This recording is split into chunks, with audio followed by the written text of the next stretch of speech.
بسم اللہ الرحمن الرحیم۔ السلام علیکم ورحمۃ اللہ وبرکاتہ۔ میں محمد اسامہ سرسری، ہم قافیہ پڑھ رہے ہیں۔ آج ہم انشاءاللہ اسم متمکن یعنی اسم معرب کی کل 9 قسمیں ہیں جو کہ قافیہ میں بیان ہوئی ہیں، ان کو پڑھیں گے اور ان کا اعراب سمجھیں گے تو ہمیں پتہ چل جائے گا کہ پورے کلام عرب میں جتنے بھی اسماء قابل تبدیل ہیں، یعنی جن کے آخر میں تبدیلی واقع ہوتی ہے، تو ان کی کل یہ قسمیں ہیں اور ان کو اس طریقے سے سمجھنا ہے۔ عبارت دیکھیں، فالمفرد المنصرف والجمع المکسر المنصرف بالضمۃ رفعا والفتحۃ نصبا والکسرۃ جرا، جمع المؤنث السالم بالضمۃ والکسرۃ، غیر المنصرف بالضمۃ والفتحہ، ابوک و اخوک و حموک و حنوک و فوک و ذو مال مضافۃ الی غیر یاء المتکلم بالواو والالف والیاء، المثنى وکلا مضافا الی مضمر و اثنان و اثنتان بالالف والیاء، جمع المذکر السالم و الو و عشرون و اخواتها بالواو والیاء، التقدیر فیما تعذر كعصا وغلام مطلقا او استثقل كقاض رفعا وجرا ونحو مسلمیہ رفعا واللفظی فیما عداه۔ اسم متمکن کی نحوی کتابوں میں آپ نے نحو کی جو بنیادی کتابیں ہیں، جیسے نحو میر ہے، علم النحو ہے، تعلیم النحو ہے، ان میں آپ نے 16 یا 14 اقسام پڑھی ہوں گی، لیکن یہاں قافیہ میں ان کی 9 اقسام بیان ہوئی ہیں۔ اور ان 9 اقسام کا حاصل یہ ہے کہ جو اسماء معرب ہیں، اس کا مطلب یہ ہے کہ ان کے آخر میں اعراب کی تبدیلی آتی ہے، کبھی زبر، کبھی زیر، کبھی پیش، کبھی واو، کبھی الف، کبھی یا۔ تو اس تبدیلی کی 2 قسمیں ہیں، لفظی اور تقدیری۔ لفظی کا مطلب یہ ہے کہ یہ تبدیلی آپ کو نظر آ رہی ہو، پیش تھا اور پھر زبر ہو گیا، جیسے زیدن اور پھر زیدن ہو گیا، یا پھر جیسے کبھی واو تھا مسلمون اور پھر تبدیل ہو کر مسلمین ہو گیا، یا سے بدل گیا واو، تو یہ لفظوں میں تبدیلی نظر آ رہی ہے، اس کو اعراب لفظی کہتے ہیں۔ اس کے مقابلے میں دوسری قسم ہے اعراب تقدیری، کہ جس میں حالت رفعی، نصبی اور جری میں لفظ کے آخر میں تبدیلی ہو تو رہی ہوتی ہے لیکن وہ لفظوں میں نظر نہیں آتی، جیسے موسیٰ کتابی۔ کتابی کا مطلب ہے میری کتاب، اور موسیٰ نام ہے۔ اب یہ دونوں الفاظ جب مرفوع ہوتے ہیں تب بھی موسیٰ اور کتابی ہوتے ہیں، منصوب اور مجرور ہونے کی حالت میں بھی یہ اسی طرح رہتے ہیں، حالانکہ ان میں اندر تبدیلی واقع ہو رہی ہوتی ہے مگر وہ نظر نہیں آ رہی ہوتی، تو اس کو اعراب تقدیری کہتے ہیں۔ اب اعراب لفظی ہو یا اعراب تقدیری ہو، اس کی پھر آگے 2 قسمیں بنتی ہیں، اعراب بالحرکت اور اعراب بالحرف۔ اعراب بالحرکت یہ ہے کہ زبر، زیر اور پیش کی تبدیلی ہو رہی ہو، زبر، زیر اور پیش کو حرکت کہتے ہیں۔ اور اعراب بالحرف یہ ہے کہ واو، الف اور یا کی تبدیلی واقع ہو رہی ہو، تو یہ چونکہ حروف ہیں، واو ایک حرف ہے، یا ایک حرف ہے، الف ایک حرف ہے، لہذا اس کو اعراب بالحرف کہتے ہیں۔ تو اب مصنف علیہ الرحمہ نے یہاں اس عبارت میں اعراب کے اعتبار سے اسم متمکن کی 9 قسمیں بیان کی ہیں۔ پہلی 3 قسمیں اعراب لفظی کی ہیں اور اعراب بالحرکت ہے، دوسری 3 قسمیں اعراب لفظی کی ہیں اور اعراب بالحرکت ہے، اور اعراب بالحرف ہے، اور تیسری 3 قسمیں اعراب تقدیری کی ہے، اور اعراب تقدیری کے اندر اعراب بالحرکت بھی ہے اور اعراب بالحرف بھی ہے۔ ٹھیک ہے، تو یہ ایک اس کا خلاصہ میں نے آپ کے سامنے پیش کیا ہے، لیکن اتنی بات سمجھ آنے سے اگر کوئی بالکل بنیادی علم نحو کا طالب علم ہے تو وہ اسم معرب کو نہیں سمجھ سکتا، لیکن آپ اگر قافیہ پڑھ رہے ہیں اور بنیادی کتابیں پڑھ کر آئے ہیں تو آپ کو بڑا مزہ آ رہا ہوگا، مگر میں اس کو مزید واضح بھی کر دیتا ہوں ترجمے کے ساتھ ساتھ۔ اب ترجمہ دیکھیں، فالمفرد المنصرف، پہلی قسم کا نام ہے یہ کہ مفرد منصرف اور اس کی دو قسمیں ہیں، مفرد منصرف پہلی قسم ہے اور دوسری قسم ہے والجمع المکسر المنصرف اور جمع مکسر منصرف.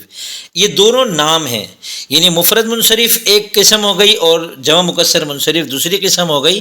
ان دونوں کی حالت رفعی ضمے کے ساتھ آتی ہے، بالضمۃ رفعا مرفوع ہونے کی حالت میں یہ پیش کے ساتھ واقع ہوتے ہیں، اور منصوب ہونے کی حالت میں یہ زبر کے ساتھ مل جاتے ہیں، اور مجرور ہونے کی حالت میں یہ کسرے یعنی زیر کے ساتھ مل جاتے ہیں. اب یہاں دیکھیں کچھ چیزیں آپ کو سمجھنے کی ضرورت ہے. سب سے پہلے مفرد منصرف اور جمع مکسر منصرف کو میں سمجھاتا ہوں، لیکن پہلے ضمہ، فتحہ اور کسرہ کو سمجھ لیں. زبر، زیر اور پیش کو کہتے ہیں. پیش کو عربی میں ضمہ کہتے ہیں. زیدن یہ جو دو پیش ہے، یا زیدو یہ جو پیش ہے دال کے اوپر، اس کو عربی میں ضمہ کہتے ہیں، فارسی میں پیش کہتے ہیں. اور زبر کو عربی میں فتحہ کہتے ہیں، فارسی میں زبر کہتے ہیں. اور زیر کو عربی میں کسرہ کہتے ہیں، اور یہ جو زیر کا لفظ ہے یہ فارسی ہے. ہم اردو میں زبر زیر پیش استعمال کرتے ہیں، اور جو مدارس کے طلباء اور علماء کرام ہیں وہ ضمہ، فتحہ، کسرہ بھی استعمال کرتے ہیں، اور ضم، فتح اور کسر بھی عربی کتابوں میں استعمال ہوتا ہے آخر میں گول تا کے بغیر. تو یہ تین لفظ آپ کی سمجھ میں آ گئے. اب ان کے ساتھ جو رفعن، نصبن اور جرن ہیں ان کو سمجھیں. رفعن مصدر ہے، اور یہاں پر یہ اسم مفعول کے معنی میں ہے مرفوعن، اور نصبن منصوبن کے معنی میں ہے، اور جرن مجرورن کے معنی میں ہے. مصدر جو ہے وہ اسم فاعل کے معنی میں بھی ہوتا ہے اور اسم مفعول کے معنی میں بھی ہوتا ہے. اب آپ کے ذہن میں سوال آ رہا ہوگا کہ مرفوع اور منصوب اور مجرور کس کو کہتے ہیں؟ تو مرفوع کا مطلب یہ ہے کہ اس لفظ کی وہ لفظ کلام عرب میں اس طرح واقع ہو رہا ہے کہ اس سے پہلے یا اس کے بعد کوئی عامل ہے. عامل ہم پیچھے پڑھے، ہم نے پڑھ لیا کہ عامل جو ہوتا ہے وہ اعراب پیش کر رہا ہوتا ہے، اعراب دے رہا ہوتا ہے، تو جس کی وجہ سے اعراب آ رہا ہوتا ہے. ٹھیک ہے نا، اعراب ایسے معنی پیدا ہو رہے ہوتے ہیں جو اعراب کو مقتضی ہوتے ہیں. تو اگر کلام عرب میں مثلا زیدن ایک لفظ ہے، یہ زیدن ایسا واقع، زیدن عربی میں جملے کے اندر اس طرح آیا کہ یہاں پر کوئی اس کے ساتھ عامل بھی آ رہا ہے، اور وہ عامل یہ چاہ رہا ہے کہ یہ زیدن مرفوع ہو جائے. وہ کیسے؟ مثلا میں نے کہا جا زیدن، اس کا ترجمہ ہے زید آیا، یہ جملہ فعلیہ ہے، جا فعل ہے، زیدن اس کا فاعل ہے. تو اب فعل جو ہوتا ہے وہ اپنے فاعل کو مرفوع کر دیتا ہے. یہ تفصیل ہم آگے پڑھیں گے مرفوعات کے تحت. ٹھیک ہے نا، تو میں وہاں سے اس کو اٹھا کر ابھی آپ کو بتا رہا ہوں کہ فعل اپنے فاعل کو مرفوع کر رہا ہوتا ہے. تو جا زیدن میں جا نے زیدن کو مرفوع کر دیا. زیدن کا عامل جا ہے جو زیدن کو مرفوع کر رہا ہے. اب زیدن ہو گیا مرفوع ہونے کی حالت میں. یہ زیدن ممکن ہے یہ مفرد منصرف ہو، ممکن ہے یہ جمع مکسر منصرف ہو، اور یہ بھی ممکن ہے کہ یہ جو آگے آنے والی اور قسمیں ہیں، یہ جو کل 9 قسمیں بیان کی ہے جس میں سے پہلی قسم مفرد منصرف اور جمع مکسر منصرف ہے، یہ پہلی قسم ہے. ممکن ہے یہ دوسری قسم ہو، ممکن ہے تیسری قسم ہو، ممکن ہے 9ویں قسم ہو. تو ہر قسم کے اندر یہ بتائیں گے کہ یہ مرفوع ہوگا تو اس کا مرفوع ہونا کس طرح ہوگا، زبر زیر پیش میں سے کیسے ہوگا، یا واو الف یا میں سے ہوگا تو وہ کیسے ہوگا، یا تقدیری ہوگا تو وہ کس طریقے سے ہوگا. ٹھیک ہے نا. اب فاعل جس لفظ کو مرفوع کر رہا ہے، جا کے بعد ایک لفظ آیا، ابھی کبھی زیدن آ رہا ہے، کبھی کچھ اور بھی آ سکتا ہے، اسامتو بھی آ سکتا ہے، اور غلامی بھی آ سکتا ہے، کوئی بھی لفظ آ سکتا ہے. تو وہ جا اس کو مرفوع کرے گا. اب اگر وہ جو جس کو جا مرفوع کر رہا ہے نا، اگر وہ مفرد منصرف ہے تو مرفوع ہونے کی حالت میں بالضمتی اس کے اوپر پیش آ جائے گا. جا زیدن، زیدن کے دال کے اوپر جو 2 پیش ہے یہ اس لیے ہے کہ زیدن مفرد منصرف ہے، اور جا نے اس کو مرفوع کیا، اور مفرد منصرف کا مرفوع ہونا پیش کے ساتھ ہوتا ہے. ٹھیک ہے. اسی طرح اگر میں کہوں رأیت زیدن تو میں نے زید کو دیکھا. رأیت فعل ہے، واحد متکلم کی ضمیر اس کا فاعل ہے، اور زیدن اس کا مفعول بھی ہی ہے. فعل اپنے فاعل کو مرفوع کرتا ہے تو مفعول بھی کو منصوب کر دیتا ہے.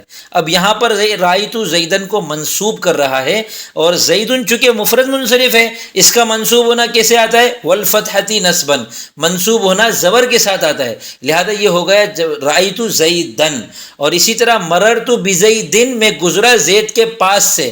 با زیر بھی جو ہے یہ عامل جارہ ہے، یہ جس لفظ کے اوپر آتا ہے اس کو مجرور کر دیتا ہے. زیدن مجرور ہے اور اس کا مجرور ہونا یہ زیر کے ساتھ ہوتا ہے کیونکہ یہ مفرد منصرف ہے۔ اب آپ کے دماغ میں ایک آخری سوال یہ پیدا ہو رہا ہوگا کہ بھئی ہم کو زبر زیر پیش بھی سمجھ میں آ گیا، مرفوع منصوب مجرور ہونا بھی سمجھ میں آ گیا کہ ایک عامل آ رہا ہے وہ مرفوع کر رہا ہے، اور مرفوع ہونا پیش کے ساتھ ہوگا کس کا؟ مفرد منصرف کا بھی اور جمع مکسر منصرف کا بھی۔ لیکن مفرد منصرف کس سے کیا مراد ہے، کس کو کہتے ہیں، جمع مکسر منصرف کس کو کہتے ہیں، یہ تو ہمیں بتایا ہی نہیں آپ نے۔ تو آپ ان دونوں لفظوں میں غور کریں، المفرد اور المنصرف، اس کے اندر ہی آپ کو سمجھ میں آ جائے گا کہ مفرد منصرف کس کو کہتے ہیں۔ مفرد سے مراد یہ ہے کہ وہ واحد ہو، تثنیہ اور جمع نہ ہو۔ واحد کو نحوی اصطلاح میں مفرد بھی کہتے ہیں۔ تو اسم کی 3 قسمیں ہیں، واحد، تثنیہ، جمع، یہ عربی میں ہے۔ دیگر زبانوں میں صرف واحد جمع ہوتے ہیں، اور بعض اور زبانیں بھی ہیں جہاں واحد تثنیہ جمع ہوتے ہیں، لیکن عربی میں واحد تثنیہ جمع ہوتے ہیں۔ تو عربی میں جیسے کتابن ایک کتاب، کتابانی 2 کتابیں، یہ تثنیہ ہے، اور کتبن کئی ساری کتابیں، تو یہ جمع ہے۔ اردو میں صرف کتاب اور کتابیں، کتاب واحد ہے یعنی مفرد ہے، اور کتابیں جمع ہے، لیکن عربی میں واحد تثنیہ جمع تینوں ہوتے ہیں۔ تو واحد کو مفرد بھی کہتے ہیں، مفرد سے مراد مفرد ہو یعنی وہ نہ تثنیہ ہو نہ جمع ہو۔ اب اگر لفظ آ رہا ہے رأیت کتابن، اگر میں آپ سے کہتا ہوں میں نے کتاب کو دیکھا، تو اب یہ کتابن جو ہے یہ مفرد منصرف ہے۔ کیسے پتہ چلا؟ کیونکہ یہ مفرد ہے۔ اگر یہ تثنیہ ہوتا تو یہ کتاب بئی نہیں ہوتا یا کتابانی ہوتا، اگر یہ جمع ہوتا تو یہ کتبن ہوتا۔ ٹھیک ہے۔ دوسری اس کے اندر چیز ہے منصرف۔ منصرف کا مطلب یہ ہے کہ وہ اسم غیر منصرف نہ ہو۔ اب تمام اسما جتنے بھی ہیں ان کو ہم اس اعتبار سے بھی دیکھ سکتے ہیں کہ وہ یا تو منصرف ہوں گے یا غیر منصرف ہوں گے۔ غیر منصرف کس کو کہتے ہیں یہ انشاءاللہ ہم پڑھیں گے اگلے سبق میں، ٹھیک ہے نا۔ اگلا سبق آ رہا ہے غیر منصرف کا، اور یہ کافی لمبا ہے۔ آپ آگے دیکھیں گے کہ قافیے کے اندر آگے کئی صفحات پر غیر منصرف، اس کا مطلب یہ ہوا کہ غیر منصرف اہمیت رکھتا ہے۔ میں آپ کو مختصراً بتا دیتا ہوں کہ کلام عرب میں ان علماء نحو نے یہ دیکھا کہ بہت سارے الفاظ ایسے ہیں کہ جن پر تنوین نہیں آ رہی، اور جن کی حالت رفعی تو مرفوع ہوتے ہیں تو پیش کے ساتھ ہوتے ہیں، اور منصوب ہوتے ہیں تو زبر کے ساتھ ہوتے ہیں، لیکن مجرور بھی زبر کے ساتھ ہوتے ہیں۔ تو ایسے الفاظ کو انہوں نے الگ کیا اور ان سب کا مجموعی نام رکھ دیا غیر منصرف، اور ان کو پہچاننے کا انہوں نے طریقہ بتایا کہ بھئی 9 صفات، یہ آپ سمجھ لو، ان 9 صفات میں سے کوئی بھی 2 صفت تو کم از کم ہر لفظ میں پائی جاتی ہے جو غیر منصرف۔ وہ 9 صفات کون سی ہیں؟ ان کو اسباب 9 کہتے ہیں، وہ آپ غیر منصرف میں پڑھ لیں گے۔ تو دیکھیں میں نے یہاں آپ کو صرف یہ کہنے پہ اکتفا نہیں کیا کہ غیر منصرف آپ آگے چل کے پڑھ لیں گے، لیکن آپ کو اتنا سمجھ میں آ گیا ہوگا کہ غیر منصرف کچھ ہے، جو لفظ غیر منصرف نہیں ہوگا وہ منصرف ہوگا۔ اس کا مطلب یہ ہے کہ جو لفظ مفرد ہو یعنی تثنیہ اور جمع نہ ہو، تو آپ کو اتنا تو پتہ چل جائے گا کہ یہ اب یا تو یہ منصرف ہے یا غیر منصرف ہے۔ فی الحال آپ ہر لفظ کو منصرف کے طور پہ لیں، کیونکہ جب تک آپ غیر منصرف نہیں سمجھیں گے آپ کو سمجھ میں نہیں آئے گا۔ اگلا ہے جمع مکسر منصرف۔ جمع کہتے ہیں جو واحد اور تثنیہ نہ ہو، اور مکسر کا مطلب یہ ہے کہ وہ جمع سالم نہ ہو۔ جمع کی پھر 2 قسمیں ہیں، ایک جمع مکسر، ایک جمع سالم۔ جمع سالم وہ جمع ہوتی ہے جس میں واحد کا وزن نہیں ٹوٹتا، جیسے مسلمون کی جمع مسلمون اور مسلمتن کی جمع مسلماتن، یہ دونوں جمع سالم ہیں۔ جمع مکسر جس میں واحد کا وزن ٹوٹ جاتا ہے، جیسے کتابن کی جمع کتبن۔ اگر کتابن سے کتابون ہوتا تو ہم کہتے کہ بھئی کتاب کا جو وزن ہے وہ برقرار ہے، لیکن کتاب کا الف گرا دیا، اس کے کاف کے اوپر پیش لگا دیا، تا کے اوپر پیش لگا دیا، اس کو کتبن بنا دیا، تو مطلب یہ ہوا کہ یہ وزن ٹوٹ گیا۔ المکسر کا مطلب ہے جس کو توڑ دیا گیا ہو۔ تو جمع مکسر منصرف، یا پھر منصرف آ گیا، یعنی وہ جمع مکسر جو غیر منصرف نہ ہو۔ تو اب جو لفظ جمع سالم ہوگا وہ بھی اس میں شامل نہیں ہے، اور جو جمع ہوگا مکسر بھی ہوگا لیکن غیر منصرف ہوگا وہ بھی اس میں شامل نہیں ہے۔ جمع سالم کی تو مثال ہے مسلمون اور مسلماتن، جمع مکسر کی مثال ہے کتبن، اور جمع مکسر غیر منصرف کی مثال ہے مصابیح، مساجد، مسجد کی جمع، وہ پھر غیر منصرف ہے۔ وہ کیسے ہوتا ہے وہ انشاءاللہ آپ غیر منصرف میں پڑھ لیں گے۔ تو یہ 2 قسمیں ہیں پہلی قسم کی۔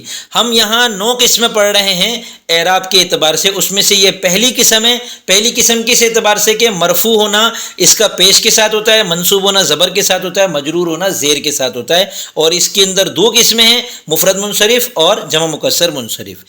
پھر یہاں آپ بنیادی کتابوں میں آپ نے پڑھا ہوگا مفرد منصرف صحیح، مفرد منصرف جاری مجرى صحیح۔ جاری مجرى صحیح وہ ہوتا ہے جس کے آخر میں واو یا یا ہو، اس سے پہلے والا ساکن ہو، جیسے دلون اور زبیون، تو یہ دونوں مفرد منصرف کے اندر شامل ہیں۔ آپ اس کو یاد کر لیں، فالمفرد المنصرف والجمع المکسر المنصرف بالضمۃ رفعا والفتحۃ نصبا والجرۃ والکسرۃ جرا۔ آگے دیکھیں جمع المؤنث السالم، جمع مؤنث سالم یہ بہت آسان ہے، جمع آپ کو پتہ ہے واحد اور تثنیہ نہ ہو، اور مؤنث کا مطلب یہ ہے کہ آخر میں گول تا تھی اس کو الف تا سے بدل دیا، جیسے مسلمتن کی جمع مسلماتن کر دیا۔ السالم کا یہی مطلب ہے کہ واحد کا وزن سلامت ہے۔ تو اب مسلمات مؤمنات قانتات جیسے جتنے بھی الفاظ ہیں جو جمع ہیں اور آخر میں الف تا ہے، تو ان کے بارے میں دیکھیں کیا کہہ رہے ہیں، بالضمۃ والکسرۃ۔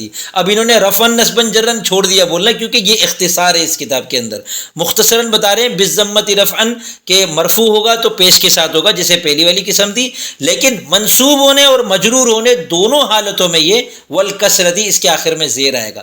مسلماتن مرفوع ہے، مسلماتن یہ منصوب بھی ہے مجرور بھی ہے۔ اب منصوب اور مجرورات کیا ہیں وہ ہم آگے چل کے تفصیل کے ساتھ پڑھیں گے کہ مرفوعات کی 8 قسمیں ہیں، منصوبات کی 12 قسمیں ہیں، اور مجرورات کی 2 قسمیں، وہ آگے چل کر جب پڑھ لیں گے تو آپ کے سامنے پوری عربی نکھر کر واضح ہو جائے گی۔ اگلی قسم ہے غیر المنصرفی، یہ تفصیلات اس کی آگے آئیں گی کیا ہوتا ہے، اور اس کی حالت رفع نصبی جری کیسے آتی ہے، بالضمۃ، حالت رفع تو اس کی بھی پیش کے ساتھ آتی ہے، لیکن والفتحۃ اس کی حالت نصبی اور جری زبر کے ساتھ آتی ہے۔ اس میں اور جمع مؤنث سالم میں حالت نصبی جری کا فرق ہے کہ جمع مؤنث سالم کی حالت نصبی جری دونوں زیر کے ساتھ آتی ہیں، اور غیر منصرف کی حالت نصبی جری دونوں زبر کے ساتھ آتی ہیں۔ ابو کا، اخو کا، یہ 6 الفاظ ہیں جو اس چوتھی قسم میں شامل ہیں۔ 6 الفاظ، ابن، اخن، ہمن، ہنن، فمن اور زو۔ ان کا ترجمہ کیا ہے، ابن باپ، اخن بھائی، ہمن دیور اور جیٹھ، ہنن آگے کی شرمگاہ، فمن منہ اور زو والا، یہ اس کا ترجمہ ہو گیا۔ مضافتاً الی غیر یا المتکلم، بشرطے کہ یہ مضاف ہوں، اس حال میں کہ یہ مضاف ہوں یا متکلم کے علاوہ کی طرف۔ یا متکلم کیا ہے، جیسے ابھی میرا باپ، اب یہ ابھی ابن کی اضافت ہو گئی یا متکلم کی طرف، تو یہ نہ ہو الی غیر یا المتکلم، یا متکلم کے علاوہ کی طرف مضاف ہونا ضرور، لیکن مضاف ہو صرف ابن تو یہ مفرد منصرف ہو جائے گا، اور ابھی یہ پھر آگے والی تقدیری اعراب کے اندر چلا جائے گا۔ اب یہ دونوں نہ ہو تو یہ بنے گا ابو کا، آپ کے والد، یا ابو زیدن زید کے والد، یا ابو بکرن بکر کے والد۔ تو یہ اسی طرح باقی 6 الفاظ بھی مضاف ہونا ضروری ہے، اور مضاف بھی یا متکلم کی طرف نہ ہو، اس کے علاوہ کسی اور لفظ کی طرف ہو، تو پھر ان کی حالت رفع کس سے آتی ہے، بالواوی، حالت رفع واو کے ساتھ آئے گی۔ ابو کا یہ مرفوع ہے، جاء ابو کا، میرے پاس آپ کے والد آئے، اسی طرح باقی الفاظ۔ فمن منہ کو کہتے ہیں جب اس کی اضافت ہوتی ہے تو میم کی جگہ واو آ جاتا ہے، یہ بنتا ہے فو کا، آپ کا منہ، ٹھیک ہے۔ والالفی اور حالت نصبی الف کے ساتھ آتی ہے، اور والیائی اور حالت جری یا کے ساتھ آتی ہے۔ ابو کا، ابا کا، ابی کا، جب یہ مرفوع ہوگا تو یہ ابو کا ہوگا، جب یہ منصوب ہوگا تو یہ ابا کا ہوگا، جب یہ مجرور ہوگا تو یہ ابی کا ہوگا۔ اسی طرح اخو کا، اخا کا، اخی کا، ہمو کا، ہمو کی، ہما کی، ہمی کی، کیونکہ ہمن دیور اور جیٹھ کو کہتے ہیں، اور یہ صرف عورت کا ہو سکتا ہے، اس لیے کا نہیں آئے گا۔ کا واحد مذکر حاضر کے لیے جس میں مرد کے سامنے ہو تب ہم کا استعمال کرتے ہیں، تو ہمن دیور اور جیٹھ چونکہ عورت کا ہوتا ہے اس لیے یہاں صرف کی لے کہہ سکتے ہیں آپ، ٹھیک ہے۔ یا ہمو ہندن، ہند کی، ہند کا جو ہے وہ ہندا کا جیٹھ یا ہندا کا دیور، ٹھیک ہے۔ المثنی و کلا، آگے اگلی قسم آ رہی ہے کہ مثنی کا مطلب ہے تثنیہ۔ اب میں نے آپ کو بتایا تھا واحد، تثنیہ اور جمع، تو واحد کے اوپر مفرد کی طور پر آ گیا، اور جمع مکسر اور جمع مؤنث سالم میں جمع کا لفظ آ گیا۔ اب آیا المثنی، اس سے مراد تثنیہ ہے۔ تثنیہ اور مثنی ایک ہی چیز کے 2 نام ہیں۔ کتابن ایک کتاب، کتابانی کتابینی 2 کتابیں۔ کسی بھی لفظ کا مثنی بنانا ہو تو آخر میں الف یا یا کا اضافہ کر دیں۔ اور اگلا لفظ بتا رہے ہیں کلا، قلعہ، اور یہاں پر کلتا بھی مراد ہے، مذکر کے لیے قلعہ ہے اور مؤنث کے لیے کلتا۔ اس کا ترجمہ ہے دونوں، اگر دونوں مذکر ہیں تو قلعہ، دونوں مؤنث ہے تو کلتا، ٹھیک ہے۔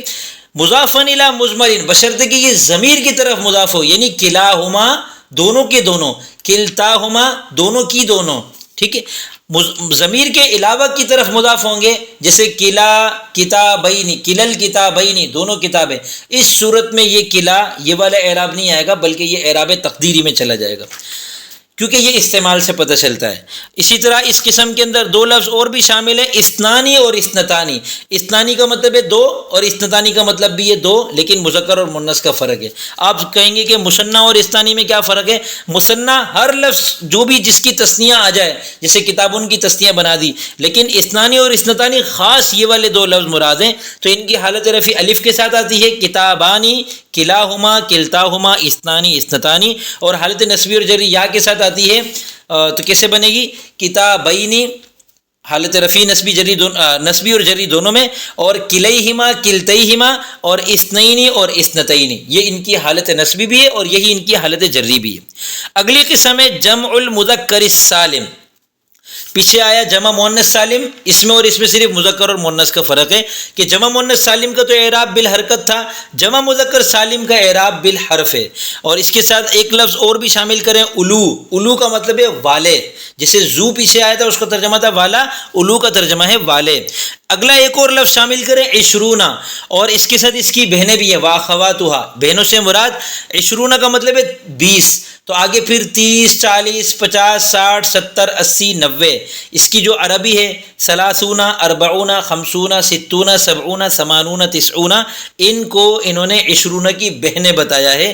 تو عشرونہ اور اس کی بہنیں یعنی 20 سے لے کر 90 تک کی جو 8 دہائیاں ہیں، یہ الفاظ، صرف یہ والے الفاظ بس، تو یہ تمام الفاظ جو ہیں ان کی حالت رفع آتی ہے واو کے ساتھ، مسلمون یہ جمع مذکر سالم ہے، اور الو اور عشرون، اور حالت نصبی اور جری یا کے ساتھ آتی ہے اور اس سے پہلے زیر ہوتا ہے، جیسے مسلمینہ یہ حالت نصبی جری دونوں میں، اور اولی الالباب، یہ اولی جو ہے یہاں پر منصوب ہے، اور عشرینہ، 30، 40، 50، 60، 70، 80، 90۔ تو یہاں تک تو ہم نے 6 قسمیں پڑھ لی۔ پہلی 3 قسمیں اعراب بالحرکت لفظی کی ہیں، دوسری 3 قسمیں اعراب بالحرف لفظی کی ہیں۔ اب التقدیر سے اعراب تقدیری بتا رہے ہیں، اس کی بھی 3 قسمیں ہیں۔ ان 3 قسموں کا میں آپ کو پہلے لبے لباب بتا دیتا ہوں کہ 2 قسمیں تو ایسی ہیں کہ جن میں اعراب تقدیری ہی آتا ہے، اور اس کے اندر مرفوع ہونا، منصوب ہونا، مجرور ہونا۔ پہلی قسم کے اندر مرفوع، منصوب اور مجرور تینوں کے تینوں نظر نہیں آ سکتے، اور یہ نظر آنا ممکن ہی نہیں ہے۔ جیسے عصن لاٹھی کو کہتے ہیں، العصا لاٹھی ہے، اصل میں یہ العصیون تھا، پھر اس کے اندر صرفی اعتبار سے تعلیل ہو گئی، تعلیل نہ ہوتی تو یہ مرفوع ہونے کی صورت میں عصیون ہوتا، منصوب ہونے کی صورت میں عصین ہوتا، مجرور ہونے کی صورت میں عصین ہوتا، لیکن چونکہ یا متحرک ما قبل مفتوح یا کو الف سے بدلا تو یہ بنا عصان، اور پھر الف کو اجتماع ساکن کی وجہ سے گرا ہے تو یہ بنا عصن، اور اگر شروع میں الف لام لگا دے تو یہ بن جاتا ہے العصا۔ اب اس میں ہم زبر زیر پیش کی تبدیلی کر ہی نہیں سکتے، یہاں یہ تبدیلی ناممکن ہے، تو اس وجہ سے اس میں اعراب تقدیری ہم مان لیتے ہیں کہ اس کا مرفوع ہونا، منصوب ہونا، مجرور ہونا ہے تو زبر زیر پیش کے ساتھ، لیکن وہ نظر نہیں آ سکتا۔ اسی طرح کسی بھی لفظ کی آپ یا متکلم کی طرف اضافت کر دیں، جیسے کتابن ایک لفظ ہے، حالانکہ یہ کتابن، کتابن، کتابن تبدیل ہوتا ہوا نظر آتا ہے، یہ مفرد منصرف ہے، مگر جب ہم کہتے ہیں میری کتاب تو اس کی عربی ہے کتابی۔ اب دیکھیں یا نے اپنے سے پہلے والے حرف کو زیر دے دیا، اب کتابی میں با کے نیچے زیر آ گئی یا کی وجہ سے، اب یہ مرفوع ہونے کی صورت میں بھی کتابی ہے، منصوب ہونے کی صورت میں بھی کتابی ہے، مجرور ہونے کی صورت میں بھی کتابی ہے۔ تو یہ آپ کو اس کو ہم کہتے ہیں کہ یہاں پر اعراب جو ہے وہ لفظی اعراب متعذر ہے، ناممکن ہے۔ یہ اعراب تقدیری کی کل ملا کر پہلی قسم بنی، عصن اور غلامی دونوں ملا کر۔ اور اگلی قسم ہے قازن والی، اس میں کیا ہوتا ہے کہ جس لفظ کے آخر میں یا ہو، جیسے القاضی یا قازن، تو اس میں مرفوع اور منصوب ہونے کی صورت میں یا کے اوپر پیش پڑھنا اور زیر پڑھنا مشکل ہوتا ہے، بوجھل ہوتا ہے، اس وجہ سے یہاں پر اس کو کر دیتے ہیں، یا کو ساکن کر دیتے ہیں، تو یہاں پر ہم کہتے ہیں یہ اعراب تقدیری ہے۔ لیکن یا پر زبر پڑھنا ثقیل نہیں ہے تو منصوب ہونے کی صورت میں اس کو قاضین یا القاضیہ کر دیتے ہیں، تو یہ منصوب ہونا اس کا اعراب لفظی ہے، اور مرفوع اور مجرور ہونا اس کا اعراب تقدیری ہے۔ اسی طرح جمع مذکر سالم ہے، اگر اس کو ہم یا متکلم کی طرف اضافت کر دیں اس کی، تو یہ بنتا ہے مسلمون سے، یہ بن جائے گا مسلمیہ۔ اب مسلمیہ جو ہے مرفوع ہونے کی صورت میں بھی مسلمیہ ہے، منصوب ہونے کی صورت میں بھی مسلمیہ ہے، مجرور ہونے کی صورت میں بھی مسلمیہ ہے۔ نون تو اس کا گر گیا اضافت کی وجہ سے، کیا مطلب کہ جب ہم کسی لفظ کو کسی لفظ کی طرف مضاف کرتے ہیں تو اس کے آخر میں اگر نون جمع ہو یا نون تثنیہ ہو تو وہ گر جاتا ہے۔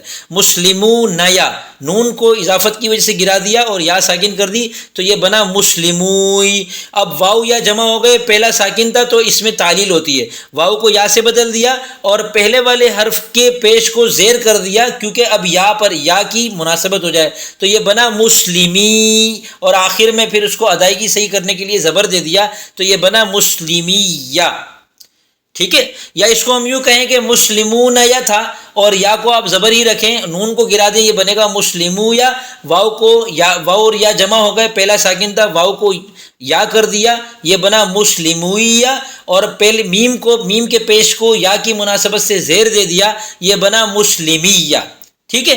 اب یہ مسلمینہ حالت نسبی اور جری جو ہے مسلمیہ کے اندر برقرار ہے، لہذا یہاں ہم اعراب لفظی مانیں گے کہ یہ تبدیلی تو لفظوں میں نظر آ رہی ہے، لیکن حالت رفعی میں تو مسلمو یا مسلمونہ تھا اور یہ مسلمیہ ہو رہا ہے تو حالت رفعی کا جو واو ہے وہ لفظوں میں نظر نہیں آ رہا، تو یہاں صرف حالت رفعی میں تقدیری ہے۔ اب کتاب دیکھیں، وَالتَّقْدِيرُ فِيمَا تَعَذَّرَ، اعراب تقدیری ہے ان تمام صورتوں میں جن میں اعراب متعذر و انتہائی مشکل ہو جائے یا اس کو یوں کہیں کہ ناممکن ہو جائے، جیسے اسن اور غلامی۔ اسن لاٹھی کو کہتے ہیں اور غلامی کا مطلب ہے میرا غلام۔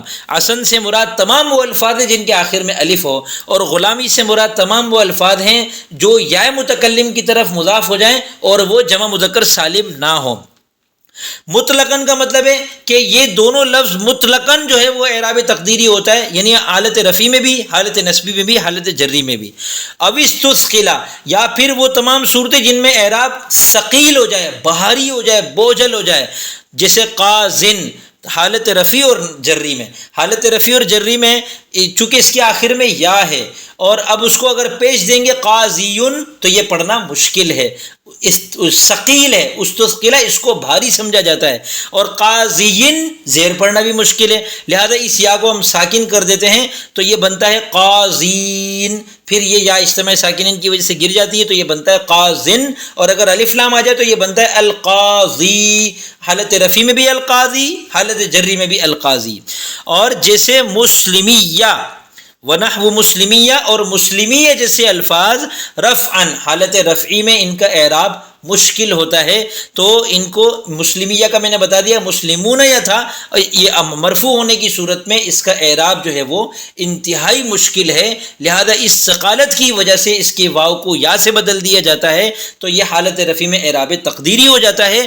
اب قاضی جو ہے، قاضی والی جو قسم ہے یہ حالت نسبی میں اس کا اعراب لفظی ہوتا ہے قاضین، یعنی لفظوں میں نظر آ رہا ہوتا ہے، اور مسلمیہ والی جو قسم ہے اس کے حالت رفعی، حالت نسبی اور جری میں اس کا اعراب لفظوں میں نظر آ رہا ہوتا ہے، تو آگے اس پر کہہ رہے ہیں کہ واللفظی، یعنی اعراب لفظی آئے گا کب؟ فیما عداہ، ان کے علاوہ کی صورتوں میں۔ اب یہ شارٹ کٹ الفاظ میں سمجھاتے ہیں۔ فیما عداہ، عداہ کی جو ضمیر ہے یہ التقدیر کی طرف لوٹ رہی ہے کہ تقدیر کے علاوہ جتنی بھی صورتیں ہیں، اب وہ تقدیر کے علاوہ کون سی صورتیں ہیں کہ فیما تعذرہ کے اندر تو مطلقاً ہو گیا تھا، رفعی نسبی جری تینوں چلے گئے تھے ہاتھ سے، لیکن قاضی والی قسم میں حالت نسبی برقرار تھی، باقی تھی لفظی کے لیے، اور مسلمیہ جیسے الفاظ میں حالت نسبی جری دونوں باقی تھی، تو یہ تین صورتیں بن گئی، ان تین صورتوں میں اعراب لفظی آتا ہے، قاضی والی قسم کی حالت نسبی میں اور مسلمیہ والی قسم کی حالت نسبی اور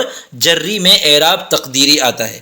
آج کا سبق تھوڑا سا لمبا ہو گیا مگر میں نے اس کی ایک ویڈیو اس لیے بنائی ہے تاکہ آپ کے سامنے اس میں متمکن کی یہ 9 کی 9 قسمیں ایک ساتھ آ جائیں۔